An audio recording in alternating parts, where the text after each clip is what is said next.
Hello, I'm Chris Slight, the editor of International Construction magazine. In this webcast, I'll be looking at the prospects for the global construction industry in 2009, as outlined in our new yearbook, World Construction 2009. As the title suggests, the directory is a comprehensive guide to the construction industry, comprising forecasts, region-by-region analysis, as well as unique benchmark studies, like our survey of the world's 200 largest construction companies.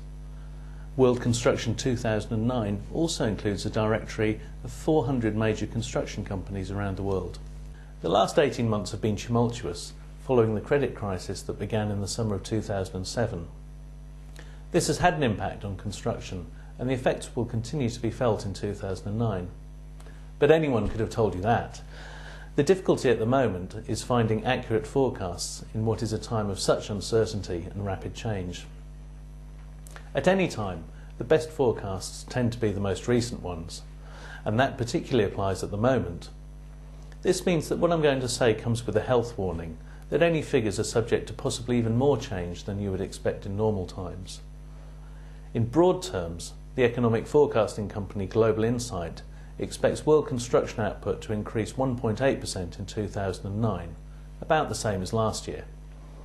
That will, however, be the lowest growth since 2002, and of course well below the 4 to 6% growth we've seen in the intervening boom years. But the important point is that the global industry is still forecast to grow. Generally speaking, there will be recessions in the developed world, offset by growth in the emerging markets. However, that growth will be down from what was seen in the 2003 to 2007 boom years. One imponderable is what effect the various stimulus packages being proposed will have on the global construction markets. They will undoubtedly have a positive impact, and that could be very big indeed in some cases, with governments around the world promising to pump well over $1 trillion into their economies. But there also needs to be a dose of realism. First, there will inevitably be a difference between what is announced by politicians and the amount of money that actually hits the ground. Then you have to consider how much of the money will be spent directly in construction and how much will go on other stimulus measures such as tax cuts. Finally, there is the question of how quickly the money that is earmarked for construction can be translated into real on-site activity. Announcing a project is one thing, but then there is the process of design, planning consent, tendering, awarding the contract, and finally mobilising workers and equipment before work can start. It all takes time.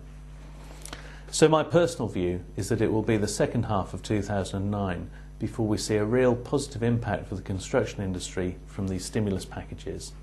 But as I said, that positive impact could be very big when it does arrive. Looking now at different regions of the world, we'll start with some of the more troubled areas.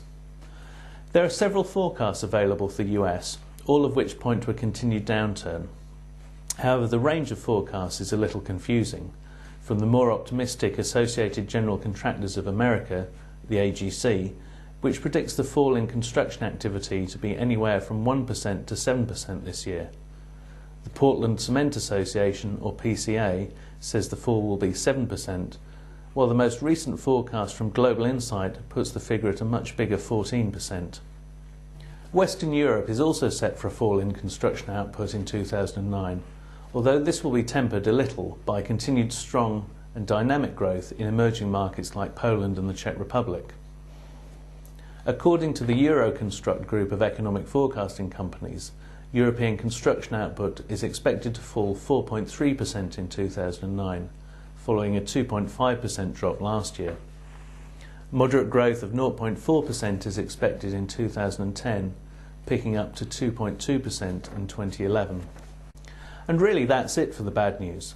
Of the other mature markets in the world, there will be a small contraction in Japan this year, while in South Korea the construction market should stay positive. But for the best growth, it is, as ever, the emerging economies of the world that will provide the best prospects. One of the key reasons is that the developing world includes most of the countries that are in a position to invest during the current global slowdown because of financial surpluses they built up in the boom years through high commodity prices and exports. The biggest of these are the so-called BRIC countries: Brazil, Russia, India and China, where Global Insight forecasts a growth of 3.6%, 9%, 8.4% and 7.3% in 2009. The significant thing about emerging markets today is their size and importance. In previous downturns they may have grown, but being small markets there was little overall effect. Today, however, construction output in just the 4 BRIC countries is over $800 billion US, about 18% of the global total.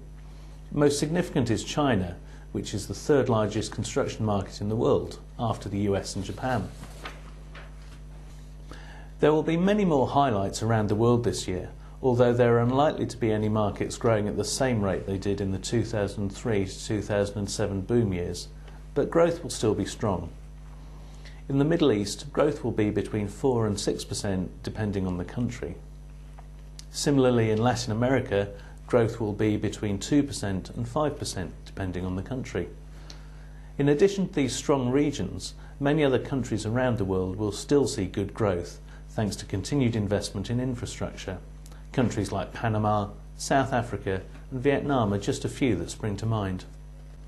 So to recap, construction growth will be slower in 2009 than we have been used to, with continued growth in the emerging markets offsetting recessions in mature markets like Japan, parts of Western Europe and the US. It is also important to say that there are many positives in place to help the construction sector. There are huge stimulus packages planned around the world, and although they may take time to result in real activity on the ground, they will be a big boost this year. Factors such as low interest rates and falling inflation are also positive for the industry. As I said at the start, there is a huge amount of information on the industry available in our new yearbook, World Construction 2009, and this is available to buy from our website at www.khl.com/directories. Thank you for watching.